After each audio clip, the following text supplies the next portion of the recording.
معزز و محترم و محتشم سامعین حضرات، رمضان المبارک کا آخری عشرہ ہے اور یہ عشرہ مغفرت ہے۔ آخری عشرہ میں جو اس کی طاعت راتیں ہیں ان میں سے ایک رات شب قدر ہوتی ہے۔ شب قدر بڑی عظمت اور فضیلت والی ہے۔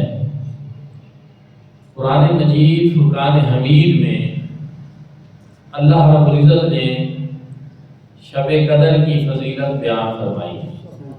حضور نبی کریم صلی اللہ علیہ وآلہ وسلم نے اپنے فرامین میں شب قدر کی اہمیت بیان کی۔ اللہ رب العزت نے ارشاد فرمایا اِنَّا أَنزَلْنَاهُ فِي لَيْلَةِ الْقَدْرِ، کہ بے شک ہم نے اس قرآن کو شب قدر میں نازل کیا۔ قرآن مجید فرقان حمید کا نزول دو طرح سے، ایک اللہ رب العزت کی بارگاہ سے آسمان دنیا میں وہ یک بارگی ہے، اور پھر آسمان دنیا سے حضور نبی کریم صلی اللہ علیہ وآلہ وسلم کے قلب اقدس و اطہر پہ اللہ رب العزت نے تھوڑا تھوڑا کر کے قرآن پاک نازل کیا۔ 23 سال کے عرصہ میں نجمن نجمن دھیرے دھیرے جو حالات پیدا ہوئے اس کے مطابق قرآن مجید فرقان حمید کی آیات نازل۔ تو وہ جو پہلا نزول ہے جو آسمان دنیا پہ ہے اس کے بارے میں ہے کہ وہ شب قدر میں قرآن پاک کا نزول اور وہ یک بارگی ہوا۔ اِنَّا أَنزَلْنَاهُ، بے شک ہم نے اس قرآن کو قدر والی رات، عظمت والی رات میں نازل کیا۔ وہ مہینہ جس میں قرآن نازل ہو وہ مہینہ برکت والا، اور پھر وہ رات جو نزول قرآن کی رات ہے وہ رات بھی بڑی برکت والا۔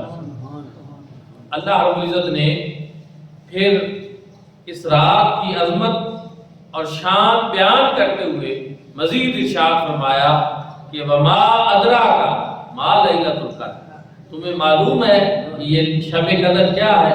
کیا تمہیں اس کی کوئی عظمت و شان کا پتہ بھی ہے؟ پھر خود ہی رب تعالی نے ارشاد فرمایا لیلۃ القدر خیر من الف شہر، یہ شب قدر 1000 مہینے سے بہتر ہے۔ حضور نبی کریم صلی اللہ علیہ وآلہ وسلم کے دل میں یہ بات آئی کہ پہلی امتوں کے لوگوں کی عمریں بڑی تھی، اور ظاہر ہے کہ جو ان میں نیکوکار تھے ان کو زیادہ عبادت کا موقع ملتا تھا۔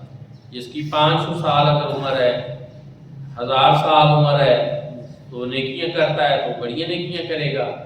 تو حضور صلی اللہ علیہ وسلم کے دل میں یہ بات آئی کہ میری امت کے لوگوں کی عمریں چھوٹی ہیں، اس لیے شاید یہ نیکیوں میں پیچھے رہ جائیں گے۔ تو اللہ رب العزت نے قرآن مجید فرقان حمید کی یہ صورت مبارکہ نازل کی اور اپنے محبوب کو تسلی دی کہ محبوب پریشان ہونے کی بات نہیں ہے، ہم آپ کی امت کو ایک رات ایسی دے دیں گے جو 1000 مہینوں سے بہتر ہو۔ اس ایک رات کی عبادت 1000 مہینوں سے افضل ہو جائے۔ اس لیے اللہ رب العزت نے یہ شب قدر امت مصطفیٰ صلی اللہ علیہ وآلہ وسلم کو عطا فرمائی۔ نزول قرآن کی رات ہونے کی وجہ سے یہ عظمت والی ہے، تو پھر آپ خود اندازہ لگائیں کہ قرآن پاک کی عظمت و شان کیا، قرآن پاک کا مقام اور مرتبہ کیا ہوگا کہ جس رات میں وہ نازل ہو وہ رات عظمت والی، جس مہینے میں وہ نازل ہو وہ مہینہ برکت والا۔ شہر رمضان الذی انزل فیہ القرآن، کہ رمضان ہی وہ بابرکت مہینہ ہے جس میں اللہ نے قرآن نازل فرمایا۔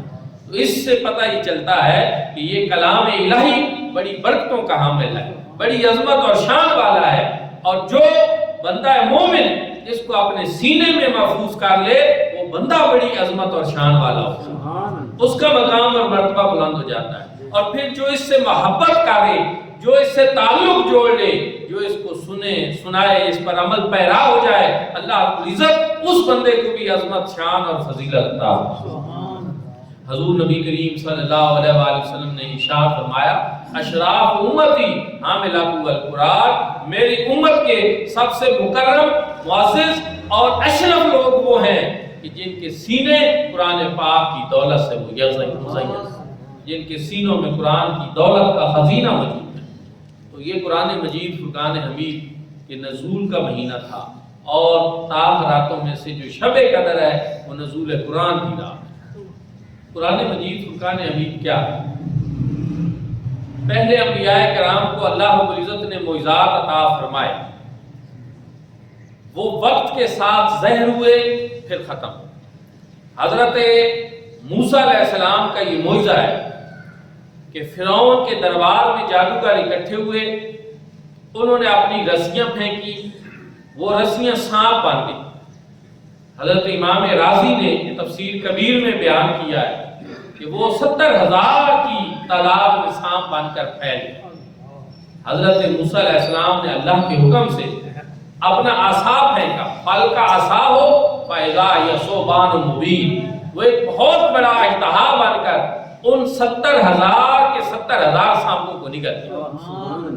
یہ حضرت موسیٰ علیہ السلام کا معجزہ تھا جو وہاں پہ ظاہر ہوا، لیکن آج اس معجزے کو ہم اپنی آنکھوں سے دیکھنا چاہیں تو ہم نہیں دیکھ سکتے۔ وہ ایک وقت کے ساتھ ظاہر ہوا اور پھر ختم۔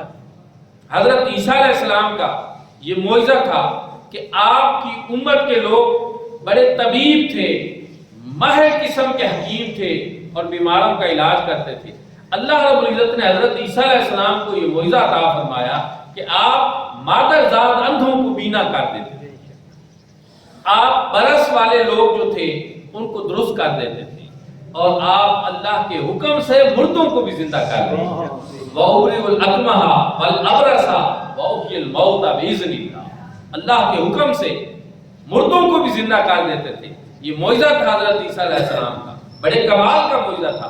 لیکن اگر اس معجزے کو ہم اپنی آنکھوں سے دیکھنا چاہیں تو آج وہ معجزہ ہمارے سامنے موجود نہیں ہے۔ حضرت داؤد علیہ السلام کو اللہ نے یہ معجزہ عطا فرمایا تھا کہ بغیر گرم کیے وہ لوہے کو پکڑتے تھے، ادھر موڑتے تھے ادھر مڑ جاتا تھا، یہ ان کا معجزہ تھا۔ لیکن آج اس معجزے کو ہم اپنی آنکھوں سے دیکھنا چاہیں تو ہم نہیں دیکھ سکتے۔ لیکن میرے بھائیوں اور دوستو، حضور نبی کریم صلی اللہ علیہ وآلہ وسلم وہ ہستی پاک ہے کہ اللہ پاک نے جن کو کثیر معجزات عطا فرمائے۔ حضور نبی کریم صلی اللہ علیہ وآلہ وسلم کو اللہ رب العزت نے وہ تمام معجزات جو پہلے انبیاء کو عطا فرمائے اس طرح کا کوئی نہ کوئی معجزہ بھی عطا فرمایا، اور ان کے علاوہ بھی بہت سارے معجزات اللہ رب العزت نے اپنے محبوب کو عطا فرمائے۔ لیکن حضور نبی کریم صلی اللہ علیہ وآلہ وسلم کے سارے معجزوں کی ایک بڑی شان ہے، ایک بڑی عظمت ہے، ایک بڑا مقام ہے۔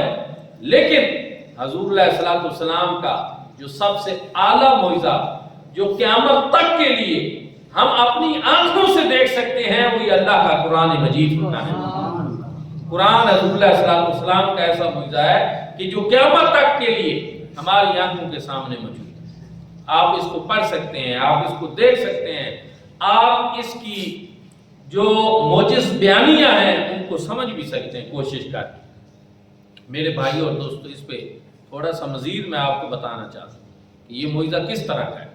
قرآن مجید فرقان حمید کا معجزہ یہ ہے کہ قرآن پاک نے اپنی سی پہلی امتوں کے احوال بھی بیان کیے بالکل درست طور پر، کیونکہ تورات میں، انجیل میں اور زبور میں جو انبیاء کرام کے احوال انہوں نے لکھے ہیں، ان میں اللہ کی طرف سے جو تورات، انجیل، زبور نازل ہوئی تھی اس میں تعریف کر دی گئی اور ملاوٹ کر دی گئی، اور اس میں انبیاء کرام کی شان میں گستاخانہ باتیں بھی ہیں تورات میں، انجیل میں، زبور میں، چونکہ وہ تحریف کی گئی اور انہوں نے ملاوٹ کر دی اور وہ ساری چیزیں۔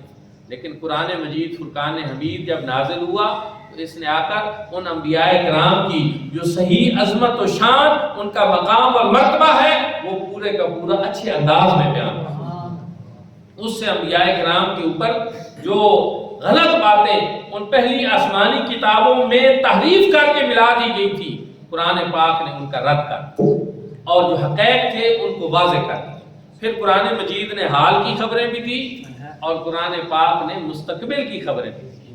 اور میرے بھائیوں اور دوستوں، سب سے اہم بات یہ کہ اس دور میں بظاہر جو باتیں ناممکن نظر آتی تھی، جب قرآن پاک نے بیان کی کہ ایسا ہو کر رہے گا، تو پھر دنیا نے دیکھا کہ جو قرآن پاک نے بیان کیا پھر وہ ہو کر رہا۔ آج تک پوری دنیا کے کافر، عیسائی، یہودی، ہندو، قرآن کے اوپر یہ اعتراض نہیں کر سکے کہ قرآن پاک نے یہ پیشین گوئی کی اور وہ پوری نہیں ہو سکی، قرآن کی یہ بات ادھوری رہ گئی، قرآن کی یہ خبر جھوٹی ثابت ہوئی۔ سب کچھ وہ کہتے رہتے ہیں، قرآن کو غصے میں آ کر جلا بھی دیتے ہیں، قرآن پاک کے خلاف وہ اپنا بغض نکالتے رہتے ہیں، لیکن قرآن مجید فرقان حمید کی جو دی ہوئی خبریں ہیں وہ ان کو چیلنج نہیں کرتا، ان پہ وہ اعتراض نہیں کر سکتے کہ مسلمانوں یہ تمہاری کتاب، تم اس سے محبت کرتے ہو، اس میں یہ بات غلط لکھی ہے، اس میں یہ بات جھوٹی لکھی ہے، اس میں یہ بات درست نہیں ہے، وہ کچھ ایسا کرنے سے قاصر ہے، کیونکہ قرآن مجید فرقان حمید نے جو بیان کیا پھر وہ ہو کر رہا، یونیورسل ٹروتھ بن گیا، ابدی صداقت بن گیا اور عالمگیر سچائی کے طور پر سامنے۔ قرآن مجید فرقان حمید نے دنیا بھر کے کافروں کو یہ چیلنج کیا کہ اگر تم یہ سمجھتے ہو کہ یہ اللہ کی کتاب سچی کتاب نہیں ہے تو تم موت کی تمنا کر لو، فَتَمَنَّوُا الْمَوْتَ إِن كُنتُمْ صَادِقِينَ، اگر تم سچے ہو تو موت کی تمنا کرو۔ لیکن آج بھی دنیا کا کوئی کافر قرآن کے اس چیلنج کو قبول نہیں کرتا۔ کیوں؟ اس لیے کہ دنیا بھر کے کافروں کو پھر بھی کہیں نہ کہیں یہ بات ان کے ذہن میں ہے کہ چونکہ یہ قرآن پاک بات کر رہا ہے تو کہیں ایسا نہ ہو کہ واقعی ہمارے اوپر موت نہ آئے۔ آج بھی میں یہاں آپ سب کے لیے کہنا چاہوں گا کہ دنیا کے کافروں کو صدیوں سے قرآن کا یہ چیلنج قبول کرنے کی جرأت نہیں ہوئی، کیونکہ وہ ڈرتے ہیں، خوف زدہ ہیں اور یقین رکھتے ہیں کہ قرآن کی بات ایسی ہو جائے۔ کیا آج ہم مسلمانوں کو بھی قرآن پاک کی ہر بات کے اوپر اتنا یقین ہے؟ میرے بھائی اور دوستوں، سچی بات یہ ہے کہ اس معاملے میں ہم بے عملی کا شکار ہیں۔ قرآن پاک کے فضائل بیان کرنے میں، قرآن کی فضیلتیں سننے میں، قرآن کے عظمت و شان بیان کرنے میں ہم بہت کچھ بیان کرتے ہیں، لیکن جب قرآن پاک ہمیں کہتا ہے کہ آپ نے اپنی زندگی اس طرح نہیں گزارنی، اس طرح گزارنی ہے اور اس میں کامیابی ہے، تو ہم قرآن کی بات کو پس پشت ڈالتے ہیں، اعراض برتتے ہیں اور سنی انسنی کر دیتے ہیں۔ اور یہی وجہ آج دنیا کے اندر مسلم قوم جن مسائل کا شکار ہے ان کا بنیادی سبب ہی یہی ہے۔ صدیوں کی تاریخ، یہ کوئی ایک دو دن کی تو بات نہیں، یہ کوئی ایسی بات نہیں کہ جس پہ میں صرف آپ کو قائل کرنے کی کوشش کر رہا ہوں، دنیا کی تاریخ میں اور کوئی کسی کو پتہ ہی نہیں، دنیا کی صدیوں کی تاریخ اس بات کی شاہد عادل ہے کہ جس نے قرآن پاک کی بات مان لی، اللہ رب العزت نے اس کو سرخرو کر، جس نے انفرادی طور پر مانی، اللہ رب العزت نے اس کو انفرادی طور پہ ممتاز کی، جس نے اجتماعی طور پر پوری ایک قوم کی حیثیت سے جب قرآن کی حکمرانی، قرآن کی سرداری اور قرآن پاک کی عظمت کو تسلیم کیا، تو اللہ رب العزت نے اس پوری قوم کو سرخرو کر، ممتاز کر۔ صحابہ کرام رضوان اللہ تعالیٰ علیہ مجمعین وہ نفوس قدسیاں ہیں، وہ حضور صلی اللہ علیہ وآلہ وسلم کے صحابہ وہ آسمان ہدایت کے روشن ستارے ہیں کہ جن کی سب سے بڑی خوبی یہ تھی کہ جب اسلام لائے تو پھر اپنی مرضی نہیں کی، جو قرآن کے احکامات تھے اپنی زندگی ان کے تابع کر۔ اللہ رب العزت نے نتیجے کے طور پر پھر ان کو سرخرو کیا، وقار عطا فرمایا، دنیا کی بادشاہی بھی عطا فرمائی، آخرت کی عظمتیں بھی ان کا مقدر تھے۔ اس وجہ سے حضور ضیاء الامت رحمۃ اللہ تعالی علیہ آپ نے قرآن پاک کی تفسیر لکھی، ضیاء القرآن، اس کے مقدمہ میں آپ نے ایک بڑی خوبصورت بات لکھی۔ آپ نے فرمایا آج لوگ کہتے ہیں کہ قرآن ہم پڑھتے تو ہیں لیکن قرآن پاک کو مانتے بھی ہیں، لیکن ہمیں مسائل بڑے ہیں، گھروں میں بڑی پریشانیاں ہیں، تکلیفیں ہیں، بحیثیت قوم ہم پیچھے جا رہے ہیں، ذلیل و رسوا ہو رہے ہیں، تو وجہ کیا ہے؟ آپ فرماتے ہیں اس کی وجہ یہ ہے کہ آپ نے اس کلام مقدس کو موقع ہی کب دیا ہے کہ یہ آپ کے گھر میں اپنی برکت کو ظاہر کر سکے. کیونکہ اگر ہم اپنے گھر میں قرآن کے احکامات کو نافذ کر دیں، اپنی زندگی قرآن کے مطابق گزارنا شروع کر دیں اور اپنے اس 5-6 فٹ کے قد کے اوپر قرآن پاک کے احکامات کو نافذ کر دیں تو پھر اس کی برکت ظاہر ہوگی. لیکن اگر ہم اس کو سمیٹ کر اچھے غلاف میں لپیٹ کر اور خوشبو لگا کر معطر کر کے الماری میں رکھ دیں اور پھر ہم سمجھیں کہ قرآن پاک کی برکت ہمارے اوپر ظاہر ہو جائے گی ہماری شخصیت میں، ہمارے گھر میں، تو یہ این خیال استو محال استو جو پھر تو بات نہیں بنے. اور وہ بھی یہی رہا ہے، عملی طور پر یہی ہو رہا ہے کہ ہم قرآن مجید فرقان حمید کو چومتے بھی ہیں، اس کی عظمت و شان کا اعتراف بھی کرتے ہیں، لیکن قرآن پاک کے احکامات کو ہم دل و جان سے اس معنی میں تسلیم نہیں کرتے کہ قرآن پاک جس طرح فرماتا چلا جائے ہم اس کے اوپر عمل کرتے چلیں. آج ایک طرف احکامات قرآنی آ جائیں اور دوسری طرف معاشرے کے رسم و رواج آ جائیں تو ہم کیا کرتے ہیں؟ حقیقت یہی ہے کہ ہم رسم و رواج کے اوپر چلتے ہیں، قرآن مجید فرقان حمید کے احکامات کو پس پشت ڈالتے ہیں. ہم نے اپنی زندگیاں مشکل بنائی ہوئی ہیں، جیرن بنائی ہوئی ہیں. میں دعوے سے کہتا ہوں قرآن مجید فرقان حمید میں کوئی ایک بات بھی ایسی نہیں ہے کہ جو انسانوں کے اوپر لازم قرار دی گئی ہو اور انسان اس کے کرنے کی استطاعت نہ رکھتے، طاقت نہ رکھتے. قرآن پاک نے خود یہ بیان کیا، لا یکلف اللہ نفسا الا وسعها. اللہ رب العزت نے کسی انسان کو اس چیز کا مکلف ہی نہیں بنایا، پابندی نہیں کیا جس کی وہ استطاعت ہی نہ رکھتے. اس کا مطلب یہ ہے کہ پھر کجی ٹیڑھا پن ہماری طبیعتوں میں ہے، ہمارے مزاجوں میں ہے، ورنہ قرآن پاک میں کوئی ایسی بات نہیں ہے کہ جو ہم کر نہ سکتے ہوں، جو ہمارے لیے کرنا ناممکن ہو اور ہمیں کہہ دیا گیا ہو کہ آپ نے یہ کر کے دکھانا ہے. ایسی بات کیوں؟ اس کی وجہ کیا ہے؟ ہمیں کس نے پیدا کیا؟ اللہ پاک نے. اور قرآن پاک کس نے نازل کیا؟ اللہ پاک نے. تو کیا اس کو نہیں پتا کہ یہ میری مخلوق جس کو میں نے خود بنایا ہے، ان کی ضروریات کیا ہیں، ان کے مسائل کیا ہیں، ان کی پریشانیاں کیا ہیں؟ دوستان ذی وقار، اللہ رب العزت ہمارے بارے میں سب جانتے ہیں اور اسی لیے اس نے ہمیں اپنی زندگی کو درست راہ پہ رکھنے کے لیے قرآن مجید فرقان حمید کی کتاب بطور ہدایت نازل کی.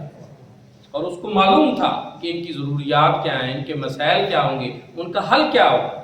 اس لیے اللہ رب العزت کا یہ کلام کسی انسان کا کلام نہیں ہے، کسی ایسے شخص کا کلام نہیں ہے کہ جو لوگوں کے مسائل اور حالات کو جانتا بھی نہ ہو. یہ تو اللہ رب العزت کا کلام، وہ اپنے بندوں کے دلوں کے احوال سے واقف ہے، علیم بذات صدور ہے، علیم اور خبیر ہے، ہر چیز کو جانتا ہے، ظاہر کو بھی جانتا ہے، باطن کو بھی جانتا ہے. تو پھر ضرورت اس بات کی ہے کہ ہم قرآن مجید فرقان حمید کی رہنمائی کو قبول کر لیں، قرآن پاک کی سرداری کو قبول کر لیں، قرآن پاک سے تعلق اپنا مضبوط کر لیں. تو دوستان ذکر، رمضان المبارک میں نزول قرآن کی رات کو اللہ رب العزت نے فرمایا کہ یہ رات انا انزلناہ فی لیلۃ القدر، یہ شب قدر ہے جس میں ہم نے قرآن کو نازل کیا، عظمت والی رات ہے. وما ادراک ما لیلۃ القدر، تمہیں کیا معلوم کہ شب قدر کیا ہے؟ لیلۃ القدر خیر من الف شہر، 1000 مہینے سے بہتر. تقریباً 83-84 سال بنتے ہیں ایک رات کی فضیلت جو اللہ رب العزت نے بیان کی. اتنے سال عبادت کی جائے اور ایک رات عبادت کی جائے، اس ایک رات کی عبادت اس سے افضل ہے، اس سے بہتر ہے. پھر شب قدر ہے کون سی رات؟ حضور نبی کریم صلی اللہ علیہ وآلہ وسلم نے ارشاد فرمایا، پہلے میرے اوپر زہر کی گئی پھر چھپا دی. شب قدر کو طاق راتوں میں پہچانو، 21ویں 23ویں 25ویں 27ویں 29ویں، ان میں سے کوئی رات شب قدر ہوتی ہے. اس بارے میں کہ کیا شب قدر ایک ہی معین رات رہتی ہے یا تبدیل ہوتی رہتی ہے، اس بارے میں مختلف آراء. بزرگان دین نے اپنی اپنی نشانیوں کے ذریعے اس کو تلاش کیا تو انہوں نے بتایا کہ شب قدر بدلتی رہتی ہے. کبھی 21ویں کی رات شب قدر ہوتی ہے، کبھی 23ویں کی رات شب قدر ہوتی ہے، کسی سال 25ویں کی شب قدر ہوتی ہے، کسی سال 27ویں کی شب قدر ہوتی ہے. لیکن کچھ بزرگوں نے یہ دیکھا تو انہوں نے کہا کہ بکثرت ہمارے مشاہدے میں یہ آیا ہے کہ قرآن مجید فرقان حمید کے نزول کی رات جو 27ویں شب قدر ہے وہ شب قدر ہوتی ہے، 27ویں رمضان کی رات۔ تو اس طرح مختلف اقوال ہیں، لیکن حکمت کیا ہے اس میں کہ مختلف راتیں، تاک راتیں ان میں تلاش کریں تاکہ شب قدر کے شغف میں، اس کے شوق میں اور اس کی جستجو میں آپ کو اللہ رب العزت کی زیادہ بندگی کرنا نصیب ہو۔ صرف ایک رات بتا دی جاتی تو جس طرح کہ ہم سست اور کاہل لوگ ہیں تو ہم نے تو یہی کرنا تھا کہ بس ٹھیک ہے آج شب قدر ہے جی، آج ہم بڑے نوافل پڑھ لیں گے، عبادت کر لیں گے، اور باقی راتیں ہم نے غفلت میں گزار دینی تھی۔ تو اس غفلت سے بچنے کے لیے اور اللہ رب العزت کی رمضان المبارک میں زیادہ بندگی کرنے کے لیے کہ زیادہ سے زیادہ ہم اللہ کے حضور حاضر رہیں، پھر ہمارے لیے شب قدر کو مختلف طاق راتوں کے اندر رکھ دیا گیا کہ جی تلاش کریں اور بندگی کریں اور اپنے خالق اور مالک کو راضی کریں۔ تو بندگی کا زیادہ موقع اس سے میسر آتا ہے کہ طاق راتوں کے اندر عبادت کی جائے۔ پھر وہ لوگ جو اعتکاف بیٹھ جاتے ہیں وہ تو خوش نصیب ہوتے ہیں کہ اگر وہ رات تراویح پڑھنے کے بعد وہ سو بھی جائیں اور صبح اٹھ کر نماز فجر با جماعت پڑھیں تو وہ خوش نصیب ہیں کہ ان کی تو پھر وہ ساری رات بھی عبادت میں ہو، کیونکہ وہ اعتکاف والے ہیں، عبادت میں ہیں، معتکفین ہیں۔ تو اگر وہ خوش نصیبی کا مزید مظاہرہ یہ کریں اعتکاف میں ہوتے ہوئے سونے کی بجائے اللہ کے گھر میں بیٹھ کر جا کر نوافل پڑھ لیں، قرآن پاک کی تلاوت کر لیں، درود پاک پڑھ لیں، تو پھر اللہ رب العزت ان کے اوپر کتنا فضل و کرم فرمائے۔ کیونکہ یہ چیز بھی یاد رکھیں کہ یہ مواقع، یہ سعادتیں تب نصیب ہوتی ہیں جب اللہ پاک کا فضل و کرم کہ ادھر شب قدر منی ہو اور ادھر بندہ اللہ کے گھر میں بیٹھا ہو اور اس کی بندگی کر اور عبادت کر رہا ہو، اپنے خالق و مالک کو راضی کر رہا ہو، جس میں بے حد و حساب اللہ پاک نے بخشش اور مغفرت فرمانا ہو۔ اور ام المومنین سیدہ عائشہ صدیقہ رضی اللہ تعالیٰ عنہ فرماتی ہیں کہ اگر مجھے معلوم ہو جائے کہ کون سی رات شب قدر ہے تو میں اللہ رب العزت سے صرف ایک ہی چیز مانگوں گی اور وہ عافیت ہے۔ اور وہ حضور صلی اللہ علیہ وسلم سے بھی انہوں نے ایک مرتبہ پوچھا تھا یا رسول اللہ کون سی دعا میں مانگوں؟ حضور علیہ الصلوۃ والسلام نے ارشاد فرمایا تھا اللہم انک عفو کریم تحب العفو فاعف عنا یا غفور یا غفور یا غفور۔ یہ دعا مانگی، اس میں عافیت کی بات ہے، اللہ معاف کر۔ تو عافیت مانگیں اللہ رب العزت سے، اور مسنون دعائیں حضور نبی کریم صلی اللہ علیہ وسلم بھی عافیت طلب کرتے ہیں۔ اللہم انی اسألک العفو والعافیت فی الدین والدنیا والآخرہ۔ اللہ دنیا میں بھی ہمیں عافیت عطا فرما اور آخرت میں بھی ہمیں عافیت عطا فرما۔ اللہ سے معافی مانگا کریں، عافیت مانگا کریں، یہ بڑی چیز ہے۔ حضور صلی اللہ علیہ وآلہ وسلم سے جو دعائیں منقول ہیں، میں آپ کو یہ ایک عاجزانہ مشورہ دوں گا کہ آپ زندگی میں ہر وہ دعا جو حضور صلی اللہ علیہ وسلم نے کسی موقع پہ مانگی ہے ایک دفعہ ضرور مانگ لیں۔ مسنون دعاؤں کی جو کتابیں ہیں وہ آپ لے لیں، اور اگر آپ جدید دور میں ہیں اور نیٹ پہ سرچ کر سکتے ہیں تو ساری موجود ہیں اور وہ آ جاتی ہیں، سرچ کر لیں، ایک دفعہ کوشش کریں۔ حضور صلی اللہ علیہ وسلم نے جو اللہ پاک سے ہم بھی مانگتے رہتے ہیں، اپنی زبان میں بھی دعا مانگی جا سکتی ہے، پنجابی میں بھی مانگی جا سکتی ہے، اردو میں بھی مانگی جا سکتی ہے، لیکن جو تاثیر، جو مانگنے کا طریقہ اور جو اللہ رب العزت سے اللہ کے محبوب کریم صلی اللہ علیہ وسلم نے مانگا ہے وہ سب سے افضل ہے۔ انہی الفاظ کو یاد کرنا، اسی انداز سے مانگنا، انہی ترتیب کے ساتھ، اسی ترتیب کے ساتھ مانگنا، یہ زیادہ فضیلت والی بات۔ کوشش کریں زندگی میں ایک دفعہ وہ ساری چیزیں مانگ لیں جو اللہ کے محبوب کریم صلی اللہ علیہ وسلم نے دعائیں کی اور اللہ رب العزت سے مانگا ہے، اس میں خیر ہی خیر ہے اور برکت ہی برکت، اور وہ تمام چیزیں۔ اچھا ایک اور چیز، آپ مسنون دعائیں اٹھا کر دیکھیں تو اس میں اللہ رب العزت سے مانگا بھی گیا ہے اور بہت ساری چیزوں کے شر سے پناہ بھی مانگی گئی۔ وہ دوسرا پہلو ہے کہ اللہ رب العزت سے بہت ساری چیزیں مانگی گئی ہیں، جنت طلب کی گئی ہے، عافیت طلب کی گئی ہے، صحت مانگی گئی ہے، رزق مانگا گیا ہے، خیر اور برکت مانگی گئی ہے، بہت ساری دعائیں، لیکن ساتھ ہی ساتھ بہت ساری چیزوں کے شر سے بھی پناہ مانگی۔ ان چیزوں کے شر سے آپ بھی پناہ مانگیں اللہ رب العزت سے۔ تو مسنون دعائیں مانگیں، قرآن پاک کی تلاوت کریں، ذکر اذکار کریں، تو شب قدر جو ہے وہ غفلت میں نہیں گزرنی چاہیے۔ اور بزرگان دین تو کہتے ہیں کہ ہر وہ رات جس میں انسان اپنے خالق اور مالک کی بارگاہ میں حاضر ہو جائے وہ شب قدر بن جاتا ہے، وہی رات شب قدر بن جاتی ہے جس میں انسان کو اللہ کی بندگی نصیب کرنا ہو جائے۔ دوستو اور بھائیو، پھر رمضان المبارک کے آخر میں جو آخری رات ہوتی ہے جس کو چاند رات بولا جاتا ہے، اس کو لیلۃ الجائزہ کہا گیا کہ وہ رات ہے کہ جس رات اللہ رب العزت اپنے بندوں کو مزدوری عطا فرماتا ہے، کہ جس طرح ایک مزدور کام پہ لگا رہتا ہے پورے مہینے کے لیے اور مہینے کے آخر پہ اس کو حساب کتاب دیا جاتا ہے اور جو اس نے کام کیا ہے اس کا انعام دیا جاتا ہے، تو اللہ رب العزت کی بارگاہ میں یہ چاند رات لیلۃ الجائزہ، اس میں اللہ رب العزت کی طرف سے مزدوری ملتی ہے۔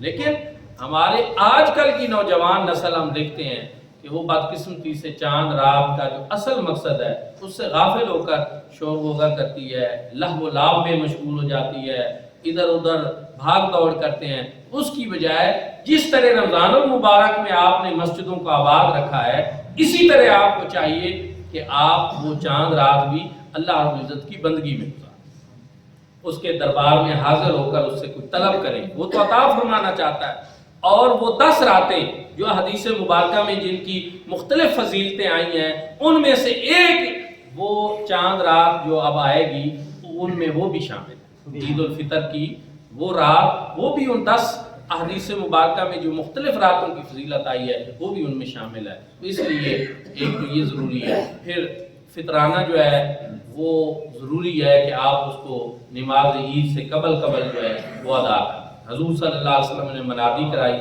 اور فرمایا کہ فطرانہ ادا کرو، اور اس سے تمہارے روزوں میں، تراویح میں، عبادات میں جو کمی کوتاہی رہ گئی ہے اللہ رب العزت اس کو پورا فرما دے۔ وہ ایک بہترین ذریعہ ہے۔ اب کدھر جمع کرانا ہے؟ میں نے زکوٰۃ، فطرانہ، ساری چیزوں کے بارے میں بتایا۔ قریبی رشتہ دار جو آپ کے مسکین ہیں اور جو صاحب نصاب نہیں ہیں ان کو آپ دیں۔ پھر اس کے ساتھ ساتھ مدارس دینیہ اور جامعہ مدینہ النبی کو بھی آپ ضرور یاد رکھیں۔ یہاں جامعہ کے طلباء موجود ہیں اور یہ میں صرف اہتمام اس لیے کرتا ہوں کہ جس نے حصہ ڈالنا ہوتا ہے، آج کل جانا، وہاں جمع کرانا یہ ایک مشقت طلب کام سمجھا جاتا ہے، تو یہ سہولت آپ کے پاس موجود ہے کہ آپ اپنا فطرانہ، زکوٰۃ، صدقات اس میں جمع کرائیں۔ مستحق طلباء ہیں، دین کا کام ہو رہا ہے، اور فی زمانہ جو دینی مدارس ہیں ان کی سرپرستی کرنا، ان کی مالی اعانت کرنا، ان کے ساتھ تعاون کرنا زیادہ ضروری ہے، کیونکہ مدارس جو ہیں ان کے حوالے سے عالمی سطح پہ بھی یہی کوشش ہے کہ یہ نظام، یہ سلسلے یہ کلوز ہو جائے، اور یہ آپ لوگوں کی یہ جو معاونت، یہ تعاون ہوتا ہے، یہ ان سلسلوں کو زندہ رکھتے ہیں، برقرار رکھتے ہیں۔ اعلیٰ حضرت فاضل بریلوی نے فتاوی رضویہ شریف میں قرآن پاک کی آیات بینات سے یہ چیز ثابت کی ہے کہ عام لوگوں کو صدقہ دینے سے مدارس دینیہ کے طلباء کو صدقہ دینا یہ 700 گنا زیادہ افضل ہے، اس کی زیادہ فضیلت ہے۔ اس کی وجہ کیا ہے؟ ایک تو صدقہ دینا وہ اجر آپ کو ملتا ہے، اور دوسرا جو علم کے فروغ میں آپ نے معاونت کی، دینی علم کے فروغ میں آپ نے معاونت کی، اس کا الگ اجر و ثواب ملتا ہے۔ اس لیے آپ دل کھول کر اس میں حصہ لیا کریں۔ جو صاحب نصاب نہیں ہیں وہ بھی ان عطیات میں حصہ لے سکتے ہیں کچھ نہ کچھ ضرور، کیونکہ یہ چیز صدقہ جاریہ بن جاتی ہے۔ یہ ایسا صدقہ ہے جو آپ کا ہمیشہ کے لیے رہنے کے لیے ہے۔ جب تک طلباء تیار ہوتے رہیں گے، قرآن مجید، فرقان حمید پڑھتے پڑھاتے رہیں گے۔ دیکھیں مساجد پہ کتنا اہتمام کیا جاتا ہے، ٹائلیں لگائی جاتی ہیں، بلب لگائے جاتے ہیں، پنکھے لگائے جاتے ہیں، قالین بچھائے جاتے ہیں، بڑے بلند و بالا مینار تعمیر کیے جاتے ہیں، لیکن مساجد کی اصل آبادی کس کے ساتھ ہے؟ امام کے ساتھ۔ مسجد کی اصل آبادی کس کے ساتھ ہے؟ خطیب کے ساتھ ہے۔ مسجد کی اصل عبادی کس کے ساتھ ہے؟ اس حافظ قرآن کے ساتھ ہے جس نے مسجد میں رمضان المبارک میں قرآن سنا۔ اب یہ تیار کہاں سے ہونے ہیں؟ یہ اس پہ کبھی آپ غور کریں کہ یہ تیار کہاں سے ہونے ہیں؟ مسجدیں تو کس سپیڈ سے لوگ بنا رہے ہیں، لیکن کیا ان مسجدوں کو آباد رکھنے کے لیے اتنے علماء، طلباء اور حفاظ وہ تیار ہو رہے ہیں؟ کیا اس کے لیے بھی کوئی جد و جہد ہو رہی ہے؟ تو اس پہ ہم کم غور و فکر کرتے ہیں۔ تو یہ مدارس دینیہ ہیں جو ان طلباء کو، حفاظ کو اور علماء کو تیار کرتے ہیں۔ ابھی جو روحانی ہمارا اجتماع ہوا ہے جامعہ مدینہ النبی میں، ماشاءاللہ ایک روح پرور منظر تھا، جو دوست بھی گئے انہوں نے دیکھا ہے، خوبصورت انتظامات تھے، لیکن وہاں سب سے خوبصورت چیز جو تھی وہ یہ تھی کہ 7 علماء کرام کی دستار بندی، 4 حفاظ کرام کی دستار بندی۔ تو یہ امت کو ایک تحفہ ہے جو آپ ادارے کے لیے خدمت کرتے ہیں، یہ اس کے آگے نتائج ہیں، اس کے ثمرات ہیں، اور اس کے بدلے میں امت کو یہ چیز تیار کر کے دی جا رہی ہے۔ تو آپ مل جل کر اس سلسلہ میں بھی حصہ لیا کریں۔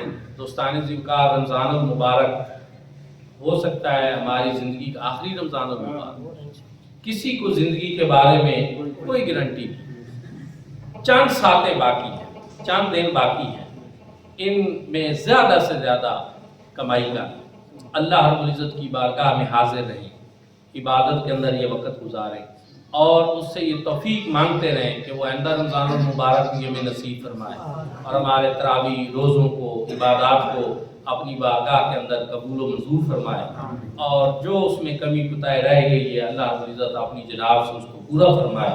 آخر دعوانا الحمدللہ۔